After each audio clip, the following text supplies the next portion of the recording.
America की सेना ने हाल ही में एक विवादित घोषणा की, जिससे ट्रांसजेंडर समुदाय के लिए सेना में भर्ती और लिंग परिवर्तन से जुड़ी चिकित्सा सुविधाओं पर रोक लगा दी गई है।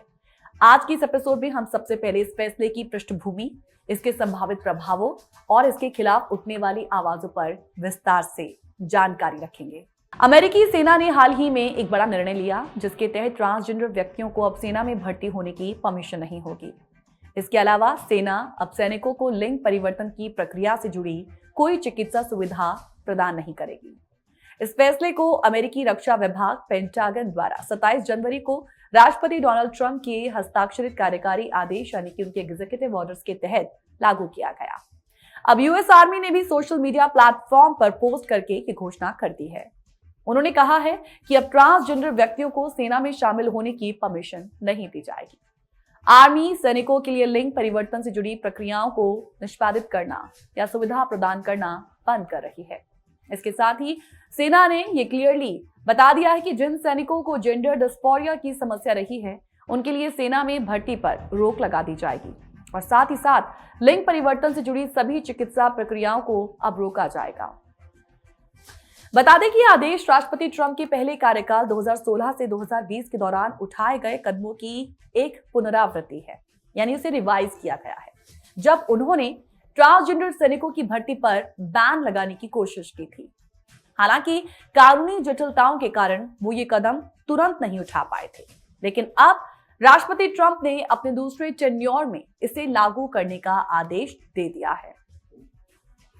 जब हम इस जानकारी के तहत ट्रंप के दृष्टिकोण को समझने की कोशिश करें, तो राष्ट्रपति ट्रंप ने अपने पहले भाषण में ही ये घोषणा कर दी थी कि उनके दूसरे टेन्योर में अमेरिका में सिर्फ 2 ही लिंग होंगे, एक महिला तो दूसरा पुरुष, और तीसरे लिंग के लिए कोई जगह नहीं होगी। और उनके इस बयान ने ट्रांसजेंडर कम्युनिटी के लिए एक नई असुरक्षा की स्थिति उत्पन्न कर दी थी।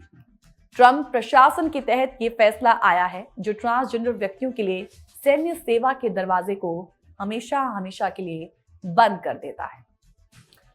यहां पर हमें समझने की जरूरत है कि जिन ट्रांसजेंडर सैनिकों की बात यहां पर हो रही है, उनकी संख्या कितनी है और उनका कंट्रीब्यूशन अभी तक अमेरिका में क्या रहा है। आइए इसे जानते हैं। इसके लिए हम पेंटागन के आंकड़ों को देखेंगे, क्योंकि उसके अनुसार अमेरिकी सेना में करीब 13 लाख सैनिक हैं, जिनमें से लगभग 15,000 ट्रांसजेंडर सैनिक हैं। इन सैनिकों ने अपने देश की सेवा में योगदान दिया है और उनमें से कई ने सेना में अपनी भूमिका निभाने के लिए भारी स्ट्रगल किया है। हालांकि ये नया आदेश उनकी इस सेवा को चुनौती दे रहा है और उनके भविष्य को अनिश्चित बना रहा है। कानूनी और सामाजिक विरोध की अगर बात की जाए, तो इस आदेश के खिलाफ कई संगठनों ने आवाज उठाई है। ट्रांसजेंडर अधिकारों के लिए काम करने वाले संगठनों ने इस कदम को भेदभावपूर्ण और असंवेदनशील करार दिया है, क्योंकि उनका कहना है कि यह आदेश ट्रांसजेंडर कम्युनिटी के लिए एक और निराशा का कारण बन सकता है, जो पहले से ही समाज में भेदभाव का सामना कर रहे हैं। इसके अलावा कई लोग ये भी मानते हैं कि सेना में विविधता से ही ताकत आती है और इस तरह के निर्णय से सेना की कार्यक्षमता और समृद्धि में कमी आ सकती है। यहाँ राजनीतिक और सामाजिक प्रभाव की जब हम बात करते हैं, तो अमेरिकी सेना में ट्रांसजेंडर सैनिकों की भर्ती पर प्रतिबंध लगाने के फैसले के पीछे राष्ट्रपति ट्रंप की राजनीति भी अहम भूमिका निभाती है। कैसे? देखिए, ट्रंप का ये कदम उनके उन समर्थकों को खुश करने के लिए लिया गया है जो पारंपरिक लिंग धारणाओं को मानते हैं। इसके बावजूद समाज के एक बड़े तबके में इसे असंवेदनशीलता के रूप में देखा जा रहा है। ये फैसला न केवल अमेरिका बल्कि दुनिया भर में ट्रांसजेंडर अधिकारों के आंदोलन पर प्रभाव डाल सकता है। देखिए, बहुत से देशों में, खासकर यूरोप और एशिया के कुछ हिस्सों में, ट्रांसजेंडर सैनिकों की सेना में भर्ती और उनकी मेडिकल देखभाल को लेकर नियम हैं और नीतियां पहले से ही एक बड़ा सवाल बन चुकी हैं। तो कहीं ना कहीं अमेरिका का ये कदम इन देशों के लिए भी एक तरह से दिशा लिख सकता है। इस मुद्दे पर आगे क्या होगा, ये देखना दिलचस्प होगा। अगर यह आदेश जारी आगे भी रहेगा, तो इसका प्रभाव कहीं ना कहीं अमेरिकी सेना और ट्रांसजेंडर कम्युनिटी पर साफ दिखने वाला है। जबकि कुछ ट्रांसजेंडर सैनिक पहले ही अपनी सेवा जारी रखने के लिए अदालतों का रुख कर चुके हैं, बाकी को अपनी स्थिति पर विचार करने के लिए मजबूर किया जाएगा।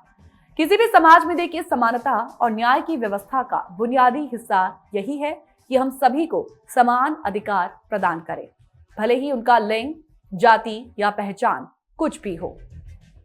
ट्रांसजेंडर व्यक्तियों को भी अपनी सेवा का समान अधिकार तो मिलना ही चाहिए और ये आवाज उठनी शुरू हो चुकी है। ये बहस लंबी चलेगी और ये तय है। इसके प्रभाव न केवल अमेरिका बल्कि पूरी दुनिया में महसूस किए जा सकते हैं। हमें ये देखने की जरूरत है कि आने वाले दिनों में ये नीति कैसा आकार लेगी और ट्रांसजेंडर राइट्स के आंदोलन के लिए ये क्या नई दिशा प्रस्तुत करती है।